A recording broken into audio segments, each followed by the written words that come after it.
Selamat datang di channel Teman Tidur.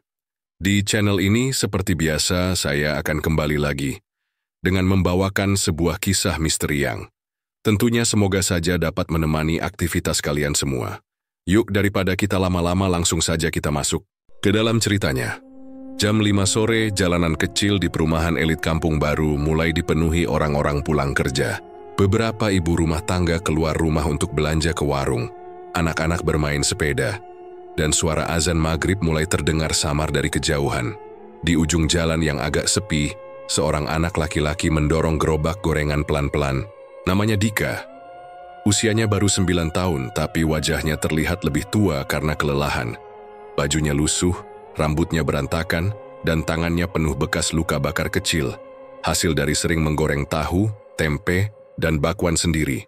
Gerobaknya sudah reyot, satu rodanya miring.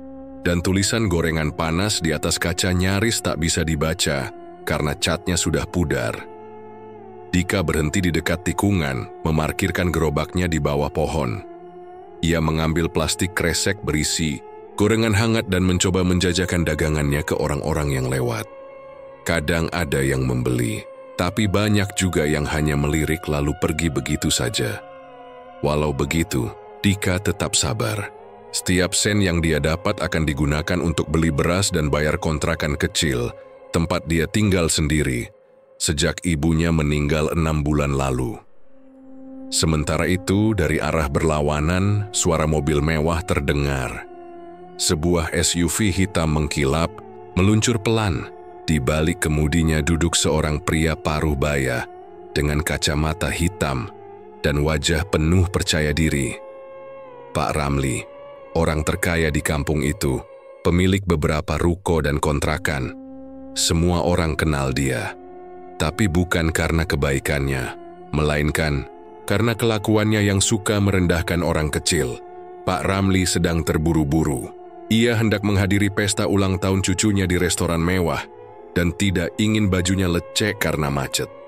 Ia membunyikan klakson panjang ketika melihat beberapa anak kecil bermain lompat tali di pinggir jalan.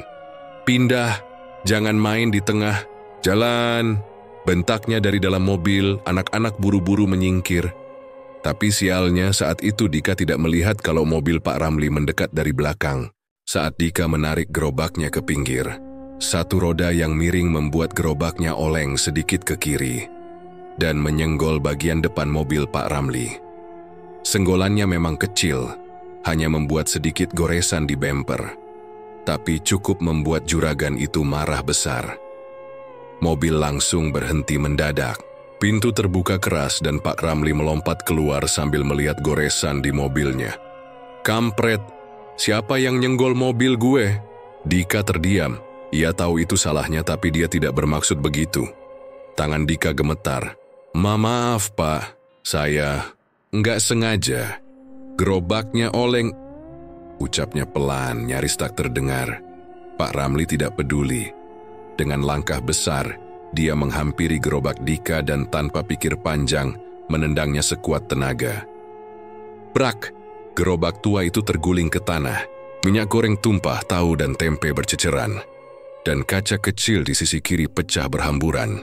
Dika menjerit pelan, berusaha menahan air mata sambil mencoba menegakkan gerobaknya yang kini ringsek. Beberapa warga yang melihat kejadian itu hanya berdiri di pinggir jalan. Tidak ada yang berani mendekat. Seorang ibu hendak membantu, tapi ditarik oleh suaminya. "Jangan ikut campur, nanti malah kita yang ribet," bisik suaminya.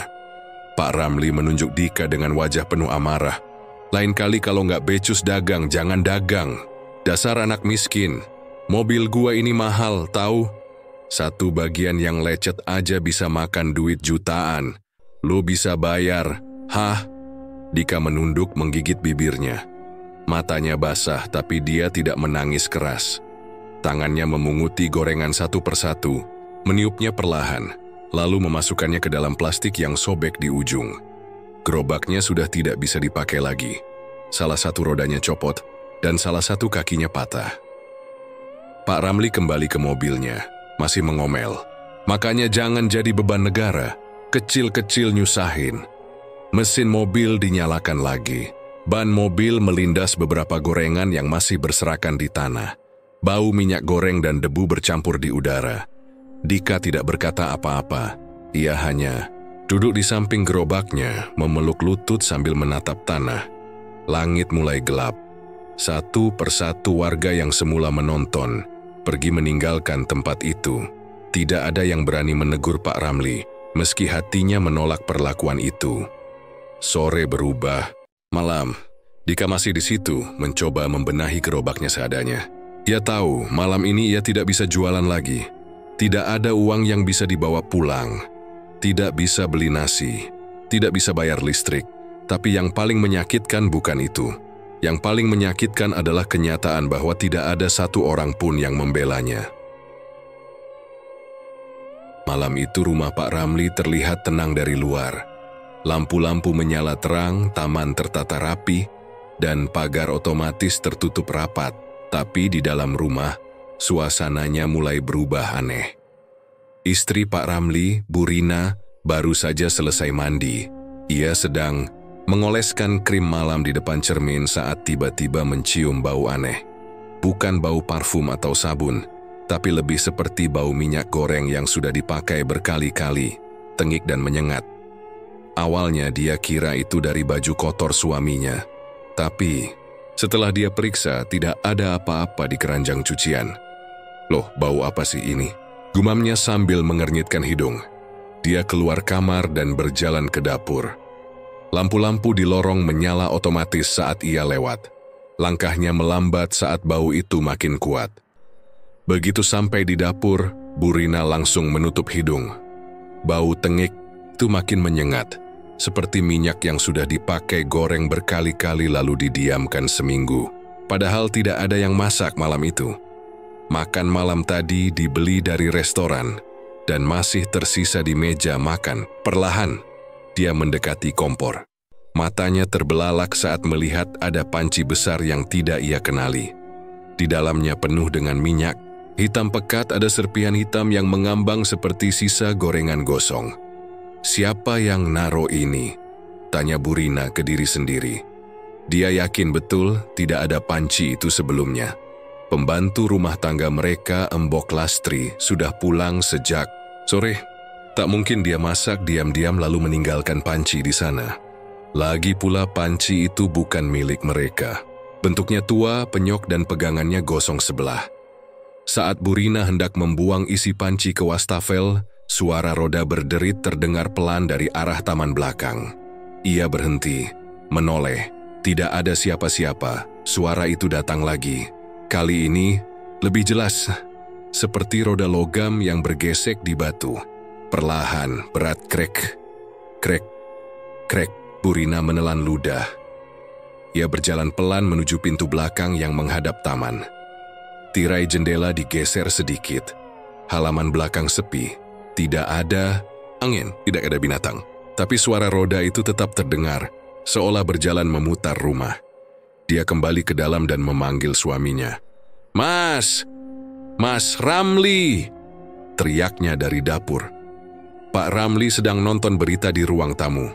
Suaranya terdengar tidak senang karena diganggu. "Ada apaan sih?" "Mas, sini deh. Aku nemu panci aneh di dapur, bau banget. Terus barusan aku dengar suara roda." Di taman belakang, Pak Ramli menghela napas panjang. Dengan malas, ia bangkit dari sofa dan berjalan ke dapur. Begitu masuk, dia langsung meringis. "Bau apaan ini, Rin?" "Tuh, lihat aja pancinya. Kamu kenal nggak?" Pak Ramli mendekat lalu mengangkat sedikit pegangan panci. Minyaknya kental, warnanya hitam legam dan ada aroma seperti gorengan hangus dicampur sesuatu yang busuk. Ia langsung meletakkan kembali pancinya sambil mengumpat pelan. "Ini pasti ulah Lastri. Gua udah bilang, jangan masak di rumah kalau bukan disuruh. Tapi Lastri pulang jam 4 sore tadi, Mas. Kita juga nggak masak apa-apa malam ini." Pak Ramli diam sebentar, lalu pandangannya beralih ke arah jendela belakang. "Aku juga tadi dengar suara aneh kayak roda gerobak ya." Bu Rina mengangguk cepat. "Iya, dari taman, tapi aku lihat nggak ada siapa-siapa di luar." Pak Ramli berusaha menenangkan diri. Udahlah, mungkin cuma tikus atau kucing lewat. Nanti kita buang pancinya. Jangan dipikirin, malam. Makin larut tapi perasaan mereka tidak tenang. Setelah membuang panci itu ke tempat sampah luar, mereka mencoba kembali tidur. Tapi jam 2 dini hari, Bu Rina terbangun lagi. Kamar mereka gelap, hanya cahaya dari luar jendela yang menyelinap masuk. Ia mendengar suara seperti sesuatu digeret di lantai. Pelan, berat. Srek, srek, krek. Suara itu tidak berasal dari luar, tapi dari dalam rumah. Bu Rina duduk di ranjang membangunkan suaminya dengan pelan. Mas bangun. Dengar nggak? Pak Ramli membuka mata dengan malas. Apaan lagi sih, Rin? Sst, dengerin deh. Mereka berdua menahan napas. Suara itu terdengar lagi. Kali ini lebih jelas. Seperti roda gerobak berjalan di lantai marmer. Tapi tak mungkin, lantai rumah mereka rata, dan tidak ada satupun benda beroda di dalam rumah kecuali koper. Pak Ramli bangkit dari ranjang, mengambil senter dari laci. Ia membuka pintu kamar pelan-pelan dan melongok ke lorong. Kosong, tapi baunya kembali datang, bau minyak goreng yang basi dan amis. Ia menyorot senter ke arah dapur. Lantai bersih, tidak ada bekas roda, tidak ada minyak tumpah. Tapi ketika ia mendekat, ada bekas roda di lantai.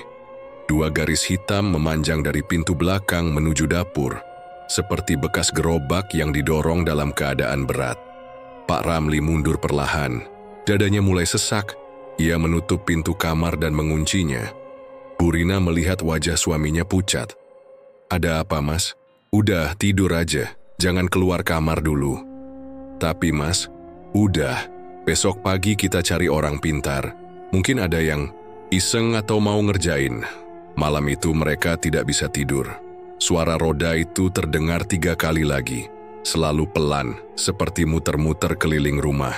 Dan bau minyak tengik itu tidak hilang, malah makin terasa menusuk.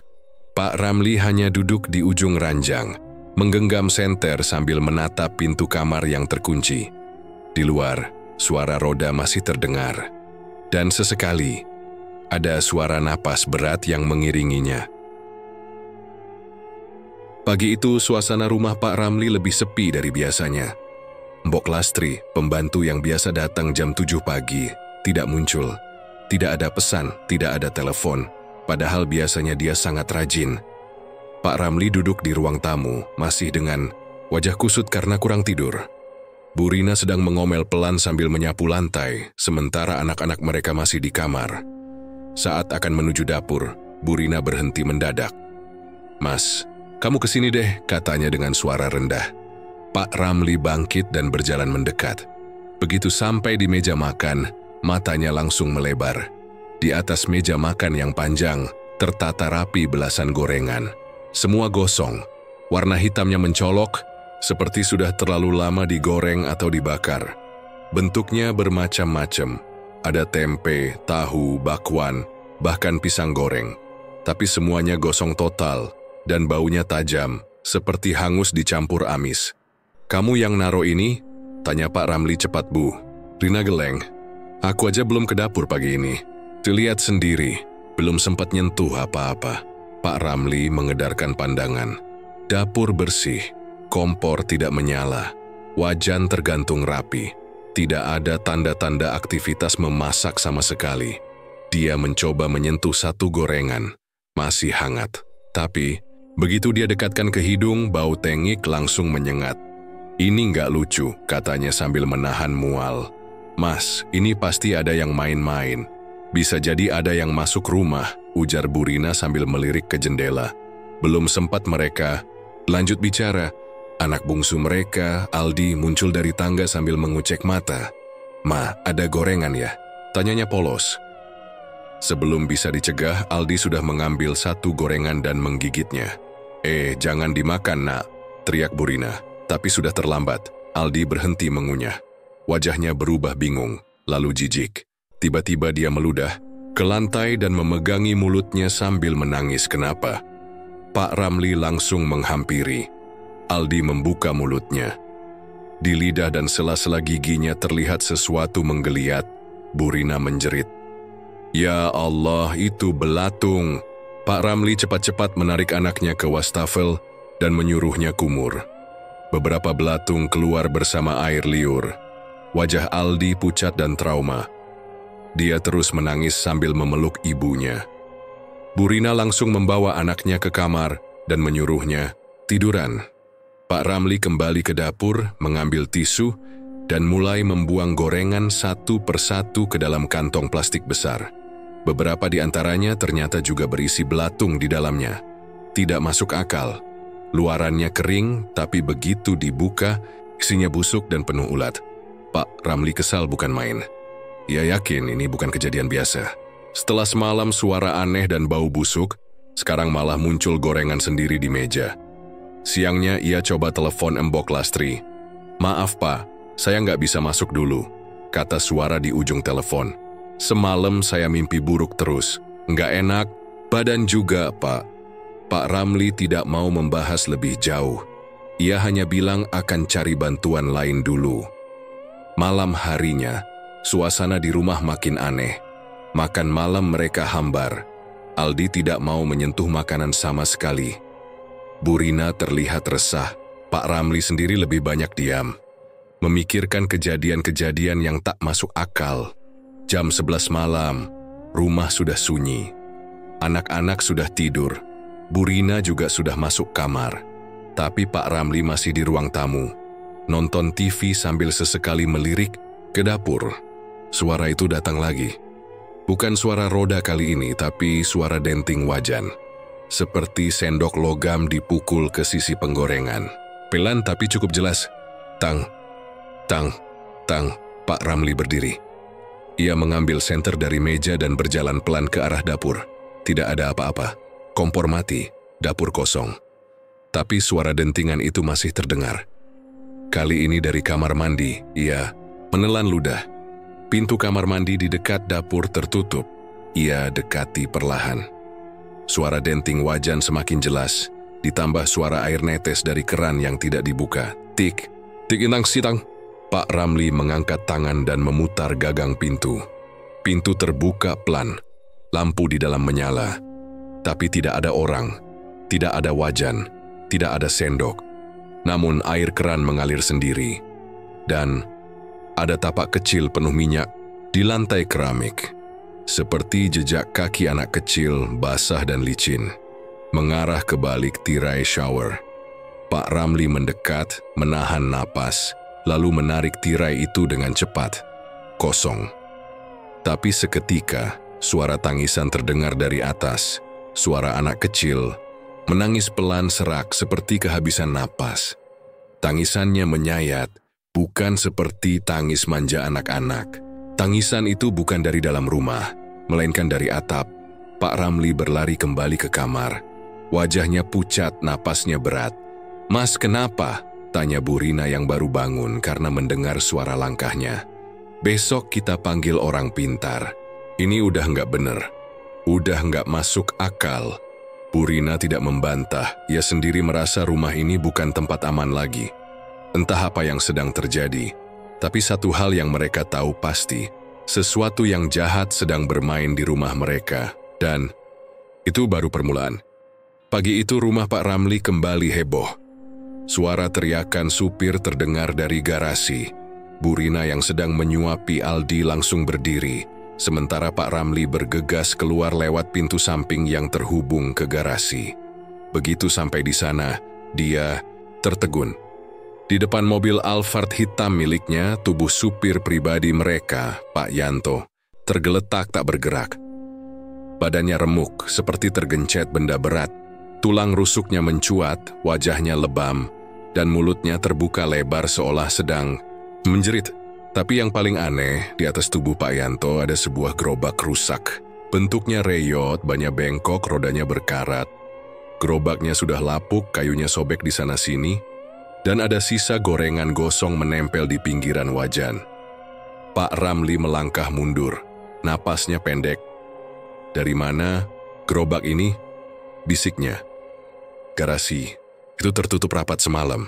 Tidak ada orang yang masuk, pintu otomatisnya hanya bisa dibuka dengan remote, dan mobil mereka tidak dipakai sejak kemarin. Tapi sekarang, gerobak tua itu ada di sana, dan Pak Yanto sudah tak bernyawa di bawahnya. Tak lama kemudian, polisi datang. Garasi dipasangi garis polisi. Tetangga mulai berkerumun di luar pagar. Pak Ramli duduk di ruang tamu, wajahnya muram.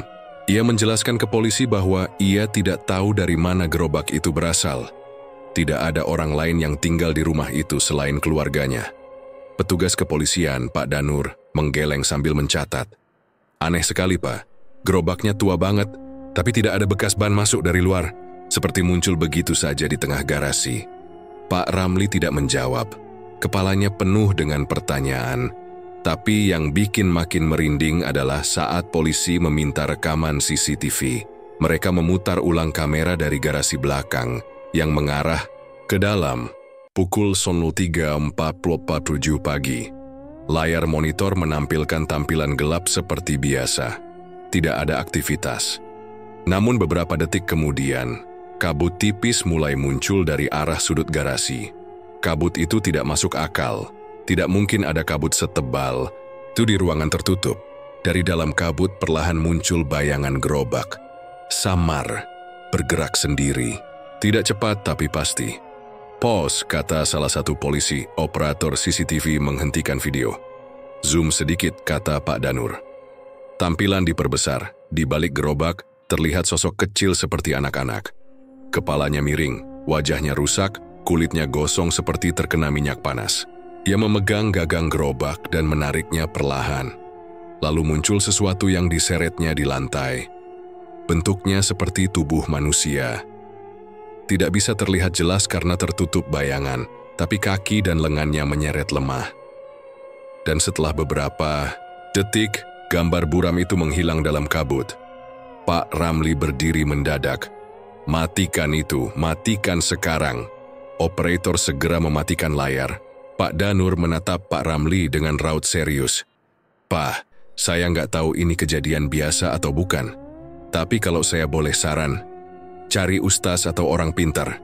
Ini bukan kejadian normal. Pak Ramli mengangguk cepat. Ia sudah tidak peduli lagi dengan gengsi atau penampilan. Hatinya dipenuhi ketakutan. Siangnya, gerobak itu dibawa keluar oleh polisi sebagai barang bukti.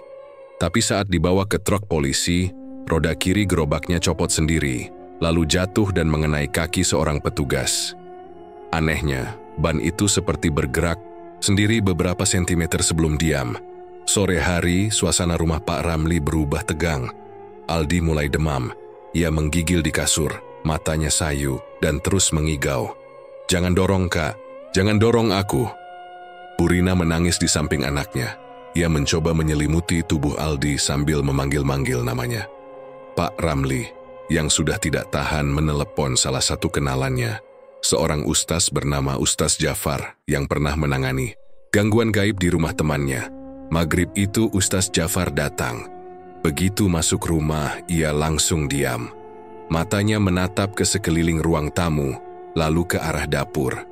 Bau minyaknya masih terasa. Katanya pelan. Pak Ramli terkejut. Bau apa?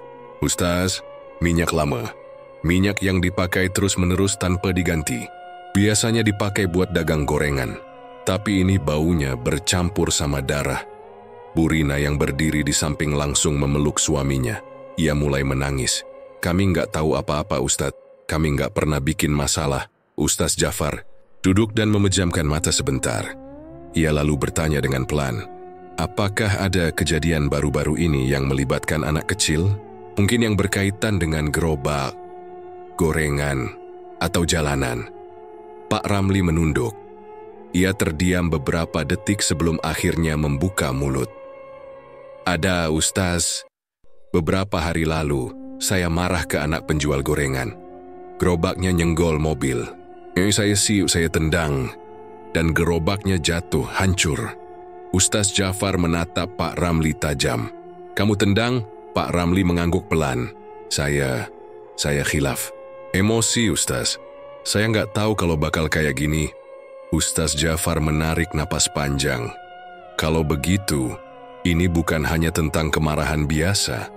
Anak itu mungkin sangat tertekan, dan kalau dia sampai meninggal dalam keadaan tidak wajar, bisa jadi rohnya belum tenang.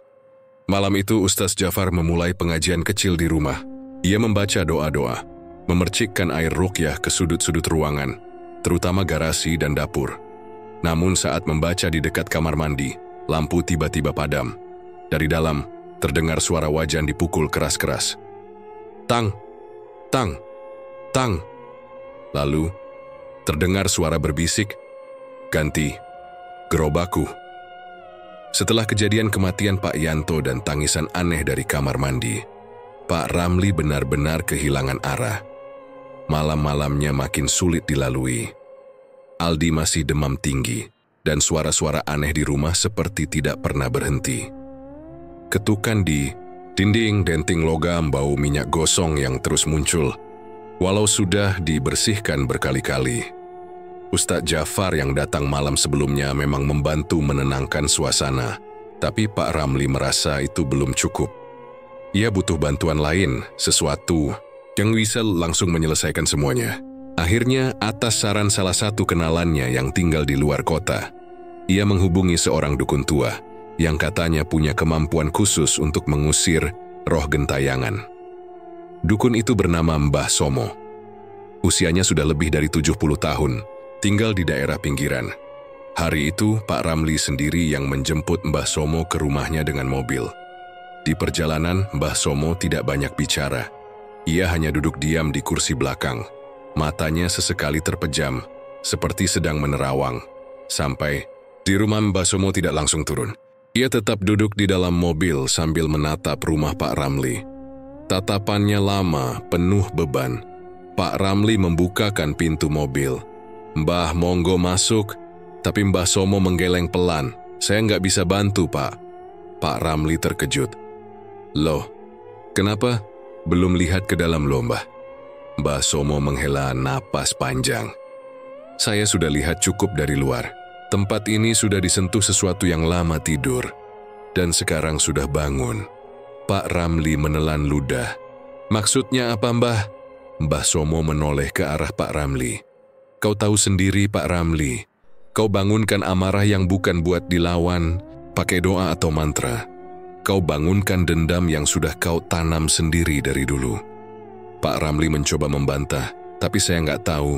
Saya sudah bilang, potong Mbah Somo, suaranya berat. Saya tidak ikut campur.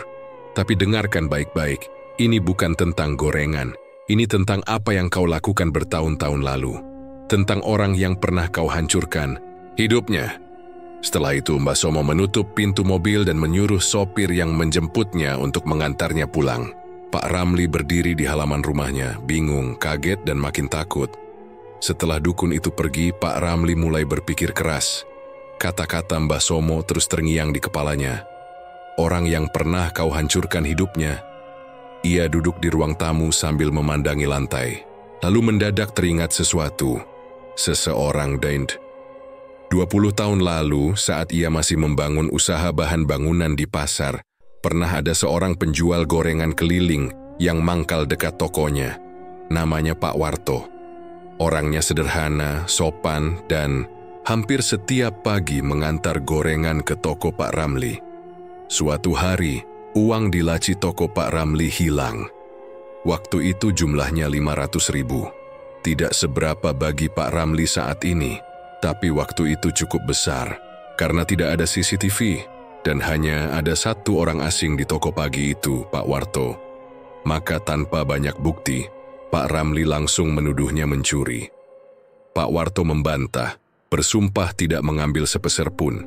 Tapi Pak Ramli tetap marah. Ia memanggil petugas keamanan pasar dan menyuruh mereka mengusir Pak Warto dari area itu. Bahkan sempat menampar lelaki itu di depan orang banyak. Sejak hari itu, Pak Warto tidak pernah terlihat lagi. Beberapa minggu kemudian, kabar menyebar bahwa Pak Warto ditemukan tewas di rumah kontrakannya, gantung diri, ditinggal istri dan anaknya karena tidak tahan dengan tuduhan dan tekanan hidup. Anak laki-lakinya baru berumur 5 tahun waktu itu, disebut ikut pindah bersama seorang kerabat. Pak Ramli mengerutkan kening. Dika, anak penjual gorengan yang ia tendang gerobaknya tempo hari. Wajahnya, makin dia ingat makin terasa mirip dengan wajah Pak Warto. Dengan napas berat, Pak Ramli bergegas ke rumah tetangga paling tua di kampung, Pak Slamet, yang dikenal masih mengingat banyak kejadian lama di lingkungan itu. Begitu sampai, Pak Ramli langsung menyampaikan semuanya tentang suara aneh di rumah, gorengan misterius, kematian Pak Yanto, bahkan mimpi buruk Aldi. Pak Slamet mendengarkan dengan diam.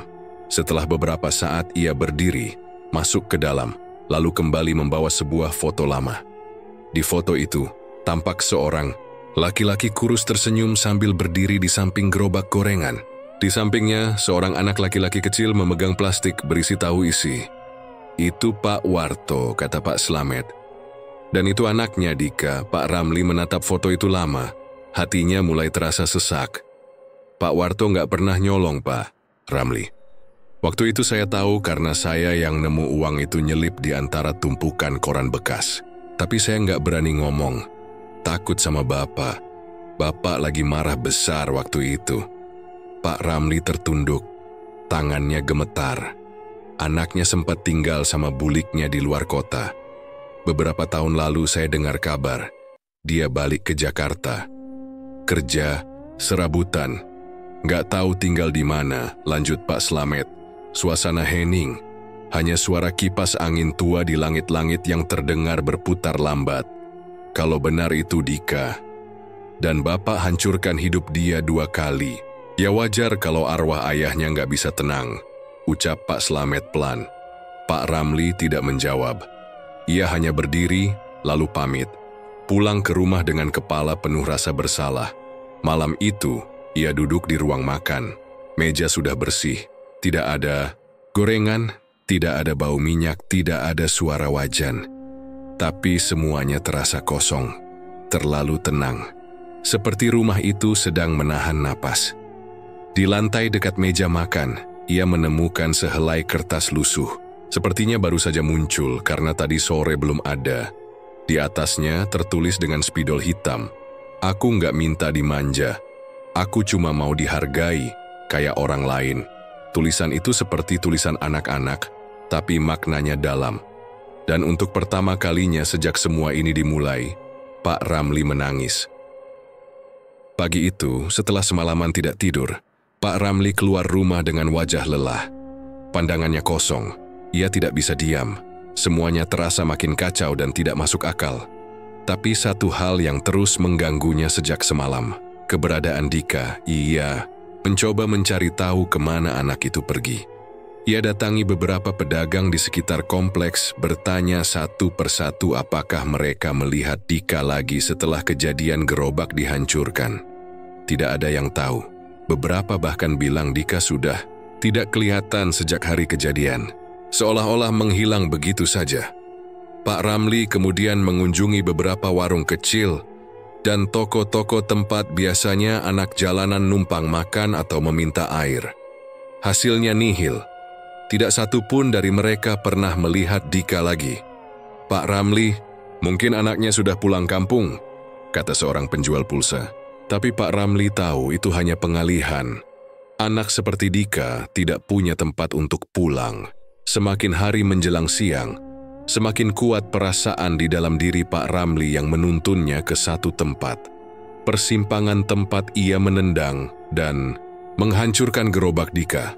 Ia tidak tahu kenapa, tapi dadanya sesak dan kepalanya berdenyut saat mobilnya mulai mendekati tempat itu.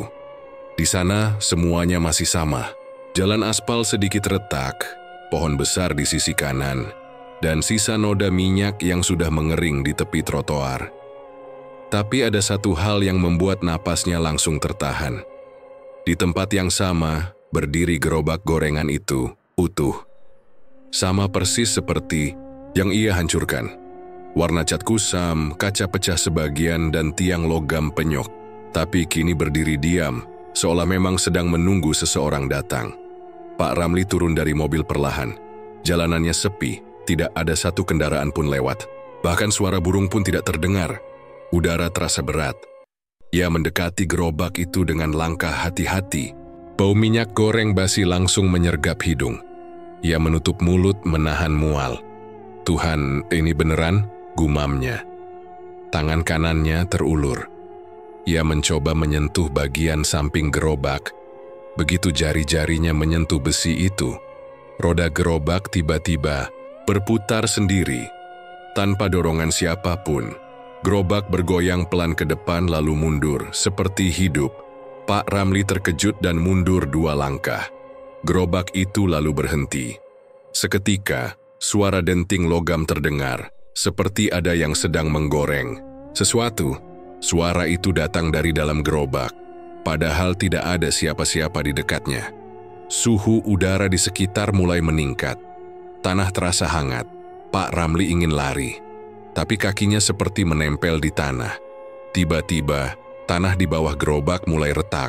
Retakan itu melebar, membentuk lingkaran hitam yang perlahan menyerap debu dan kerikil di sekitarnya.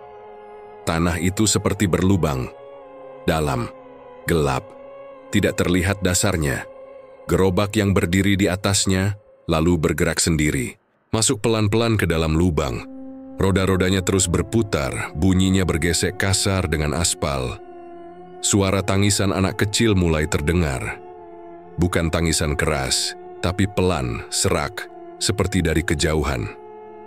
Disusul dengan suara orang menggoreng, mendidih, berdesis beradu dengan logam panas. Pak Ramli mencoba mundur, tapi langkahnya tertahan. Angin kencang tiba-tiba berhembus dari dalam lubang, menariknya. Gerobak kini sudah setengah masuk ke dalam. Suara tangisan makin keras. Sekarang terdengar suara lain. Suara laki-laki, terdengar lirih seperti sedang meminta maaf, terus diulang-ulang, "Maaf. Kau yang nggak ngambil uang itu?" Pak Ramli tertegun. Ia tahu suara itu, suara Pak Warto. Dalam satu tarikan napas, tanah di bawah kaki Pak Ramli mulai ambles. Ia mencoba melompat, tapi gravitasi seperti menghisapnya ke bawah. Tubuhnya terseret perlahan menuju lubang hitam, yang kini melebar tepat di bawahnya. Ia menjerit. Tangan menggapai-gapai, tapi tak ada apapun yang bisa dipegang. Begitu seluruh tubuhnya masuk ke dalam lubang, dunia di sekitarnya berubah gelap total. Tidak ada cahaya, tidak ada suara mobil, tidak ada udara. Lalu tiba-tiba ia jatuh di atas lantai licin, seperti lantai dapur penuh minyak. Ia membuka mata. Sekelilingnya gelap, tapi samar-samar ia bisa melihat sosok-sosok. Puluhan anak kecil berdiri di sekelilingnya. Wajah mereka kosong, sebagian rusak, sebagian lebam. Di tengah-tengah mereka, ada satu anak yang paling dikenalnya, Dika. Tapi Dika ini berbeda. Matanya hitam penuh, pipinya luka terbuka, dan di tangan kirinya tergenggam centong gorengan besi yang berkarat. Pak Ramli mundur sambil menangis. "Ampun, saya minta maaf." Tapi Dika tidak bicara. Ia hanya menatap. Lalu ia melemparkan satu gorengan ke arah Pak Ramli. Gorengan itu menempel di wajah Pak Ramli, panas, meleleh, menyebarkan belatung dari dalamnya. Pak Ramli berteriak sekuat tenaga. Di luar, lubang di jalan mulai menutup sendiri. Gerobak sudah hilang di telan tanah, dan jalanan itu kembali seperti semula. Sepi, tak ada yang tahu kemana Pak Ramli menghilang hari itu. Mobilnya masih terparkir di tepi jalan, tapi dirinya tidak pernah ditemukan.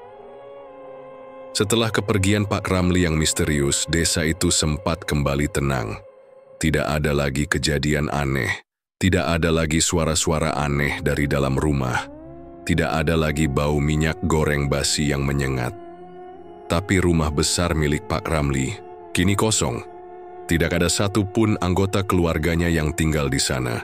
Istri dan anak-anaknya pindah ke luar kota. Katanya untuk menenangkan diri. Rumah itu dibiarkan begitu saja. Tidak dijual, tidak disewakan, tidak disentuh. Hanya sesekali, ada tukang kebun datang memotong rumput. Walau sudah kosong, warga sekitar tetap enggan melintas di depan rumah itu kalau malam hari. Beberapa bilang masih sering terdengar suara denting wajan dari dapur. Kadang ada suara anak kecil yang bicara sendiri di halaman belakang, tapi tidak ada yang berani mengecek. Makin lama, cerita tentang rumah itu makin menyebar. Orang-orang mulai menghubungkan keanehan itu dengan kejadian yang dialami Dika. Sebagian warga yang dulu diam, kini mulai buka suara. Mereka cerita bagaimana Pak Ramli memperlakukan Dika, tentang gerobak gorengan yang ditendang sampai hancur, tentang tangisan bocah kecil yang hanya ingin jualan untuk makan. Tapi semua itu tidak berhenti di sana. Beberapa minggu setelah Pak Ramli menghilang, warga desa mulai mengalami kejadian yang aneh dan menyeramkan. Malam hari sering terdengar suara roda gerobak berdecit pelan, kadang dari ujung jalan, kadang dari gang sempit.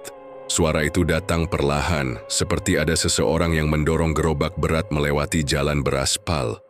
Suaranya pelan, tapi jelas. Tidak ada yang berani keluar rumah untuk memastikan. Lalu, satu malam, seorang warga bernama Bu Rini pulang larut dari pasar malam. Ia berjalan cepat karena takut kemalaman. Saat melewati persimpangan dekat rumah Pak Ramli, ia melihat sesuatu. Gerobak gorengan berdiri sendiri di tepi jalan, diam. Tidak ada yang menjaganya, tapi asap masih mengepul dari wajan kecil di atasnya. Baunya seperti gorengan yang baru digoreng, tapi lebih amis. Bu Rini tidak berani mendekat. Ia hanya jalan cepat dan pura-pura tidak melihat. Tapi saat sampai rumah, ia menemukan sesuatu yang membuatnya lemas. Di teras rumahnya, ada satu gorengan yang diletakkan di atas daun pisang, masih hangat. Di bawahnya ada secarik kertas kecil bertuliskan, "Kamu marah ke tukang sapu hari ini. Kenapa?" Bu Rini pingsan malam itu. Setelah sadar, ia cerita ke tetangga. Sejak hari itu, ia tidak pernah berkata kasar ke siapapun. Lalu kejadian lain menyusul. Pak Darto, pemilik warung besar di ujung jalan, yang sering mengejek pemulung, juga mendapat kunjungan. Suatu malam ia mendengar suara anak kecil memanggil dari luar jendela kamarnya. "Gorengan, masih hangat, Pak." Saat ia intip lewat tirai, ia melihat gerobak berdiri di halaman. Ada sosok kecil berdiri di belakangnya, tapi wajahnya tertutup bayangan. Besok paginya kaca depan warungnya retak. Di meja kasir, ada satu plastik gorengan, gosong, isinya belatung semua.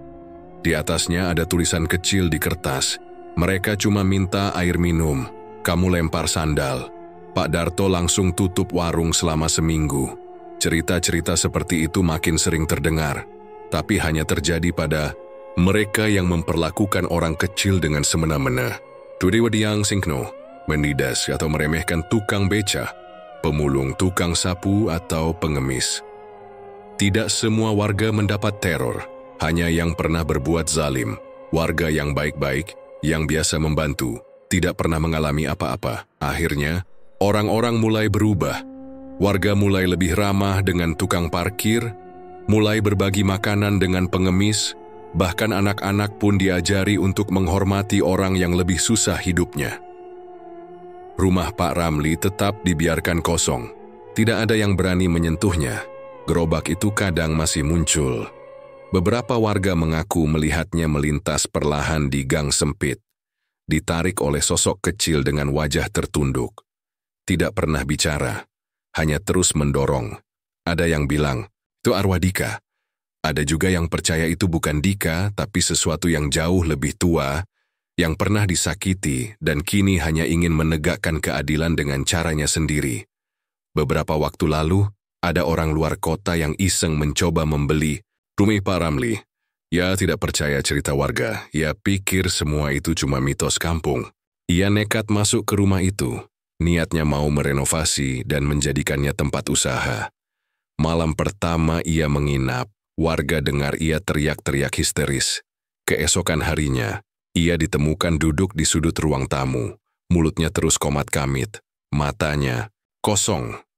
Di depannya ada gorengan gosong yang sudah membusuk di atas piring. Sejak saat itu, tidak ada yang pernah coba-coba lagi. Kini, setiap malam Jumat, warga sering menaruh bunga di simpang tempat Dika dulu dihina. Beberapa bahkan menaruh gorengan hangat di situ. Bukan untuk ritual, tapi sebagai bentuk permintaan maaf. Karena satu hal yang mereka percaya sekarang. Gerobak itu belum pergi. Ia masih berkeliling, diam-diam, menunggu siapapun yang lupa diri, dan menyakiti orang kecil, dan ketika waktunya tiba, suara roda dan wajan itu akan kembali terdengar.